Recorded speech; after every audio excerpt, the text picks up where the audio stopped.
Hello, everyone. Today we are very happy to have Ilona Miller with us.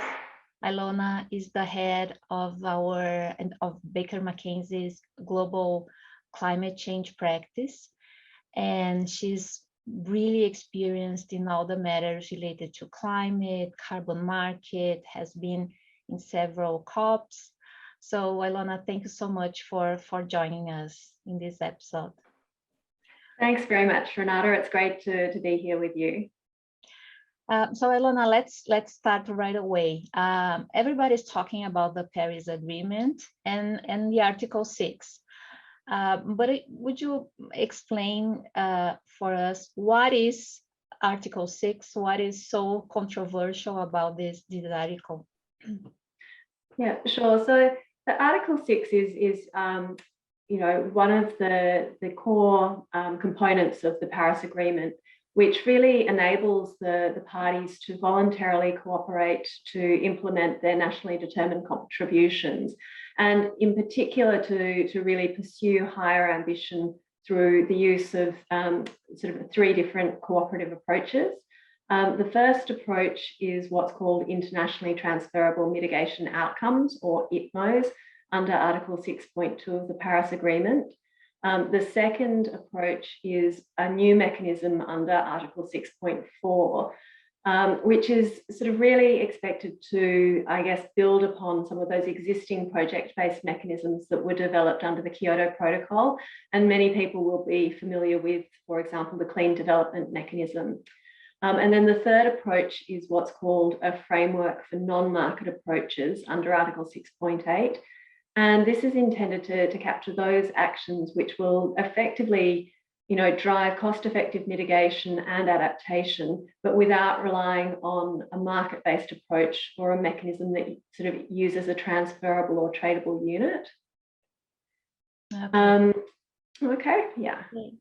So I understand that Article 6 is one of the last outstanding issues to be resolved for the Paris Agreement rulebook.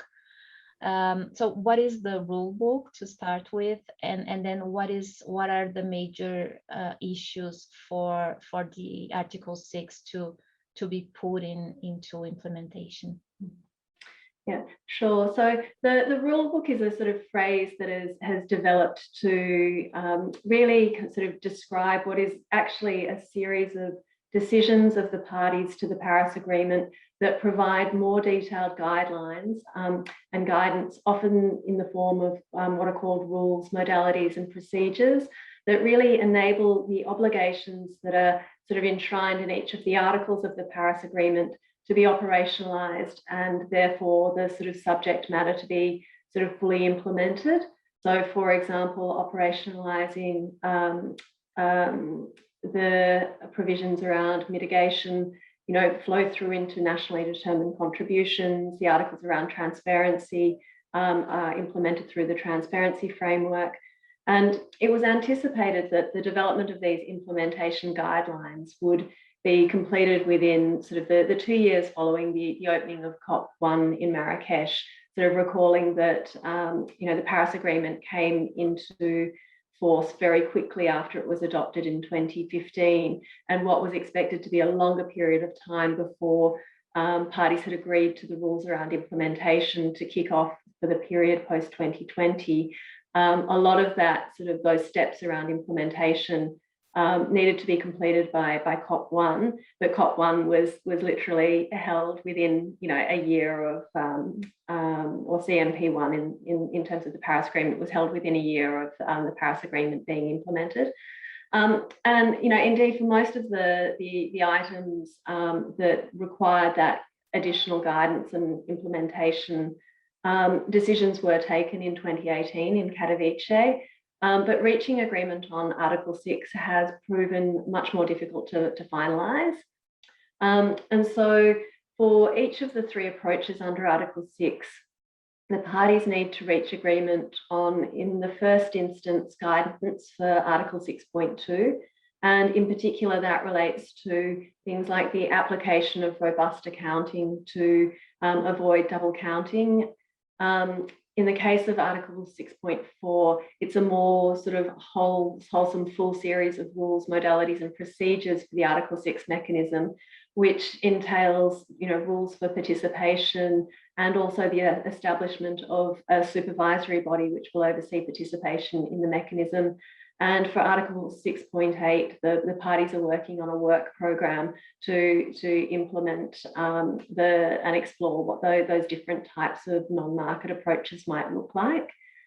One of the key issues is that in order for a final decision on the Article 6 rules to be agreed, we need a complete package. So parties will not necessarily adopt decisions on Article 6.2, while some of the issues around Article 6.4 or Article 6.8 remain unresolved.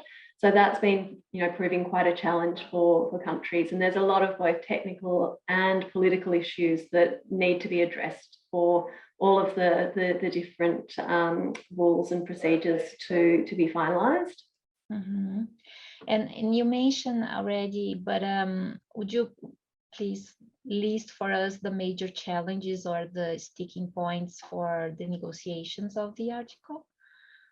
Yeah, for sure. So look, I think, the parties have made really good progress, particularly on some of the technical issues around how the mechanics of each of these cooperative approaches could operate.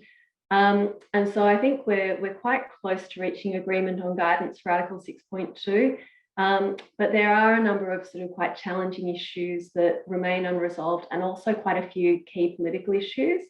So for Article 6.2, the key unresolved issues relate to the contribution for adaptation finance, which is sort of colloquially called a share of proceeds, and whether or not a fee for international transfers of mitigation outcomes should be set aside for adaptation finance. Also, another key issue is, what is required in terms of delivery of overall mitigation of global emissions. And, what we're talking about there is, what is required to ensure a net reduction in emissions rather than sort of being limited to net offsetting of emissions. For Article 6.4, the most contentious issues are designing a transition process for the CDM. So this is really, how will projects that have been up and running under the Kyoto Protocol mechanisms transition into the new mechanism, if at all. Also related to that is whether or not the certified emission reductions or the units that were are eligible for the CDM project activities, whether they would be allowed to be used towards achieving the nationally determined contribution of a host country. And so whether they can also sort of transition into Article 6.4. There are particular issues around what are called corresponding adjustments, which is in particular whether or not those corresponding adjustments should be applied to mitigation that is achieved in sectors outside of a country's NDC. And then there's also other sort of technical issues around the baseline approaches and additionality rules for the Article 6 mechanisms. So, there remain sort of these handful of issues, that are still contentious. But as I said, I think, we have seen some quite good progress to resolve these issues. And in fact, just in the last week, ministers have been meeting informally to discuss, how to sort of push forward with some of these political issues as well.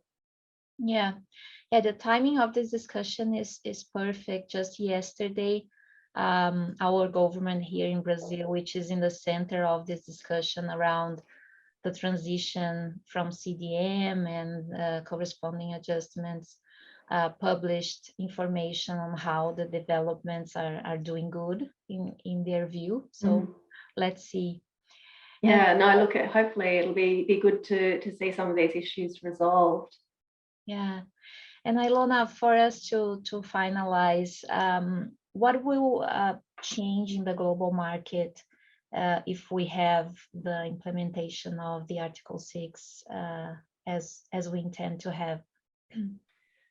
Yeah, look, I think the key is around sort of providing the market with certainty. And I think if we get agreement on the, these more detailed rules for the Paris Agreement mechanisms or approaches, then this enables countries, but also the private sector, to move forward in terms of, their engagement with the mechanisms.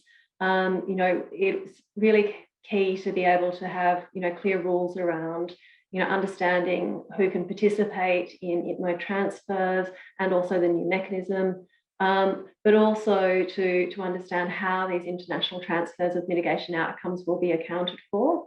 And I see this sort of, certainty has both benefits for the development of the international market, which is linked to the implementation of these cooperative approaches. But I think it also is important in terms of certainty to support the voluntary carbon market, because over the last few years we've really seen the need for mitigating those risks and uncertainties regarding how project activities that have been developed in national jurisdictions, which now all have nationally determined contributions and climate sort of commitments and targets. How will those voluntary projects then interact with national level programs, and how will they manage issues relating to potential double counting and double claiming? Hopefully what we see in terms of the rules and guidance under Article 6 will, settle some of these issues and provide greater clarity on some of those key points for the voluntary market.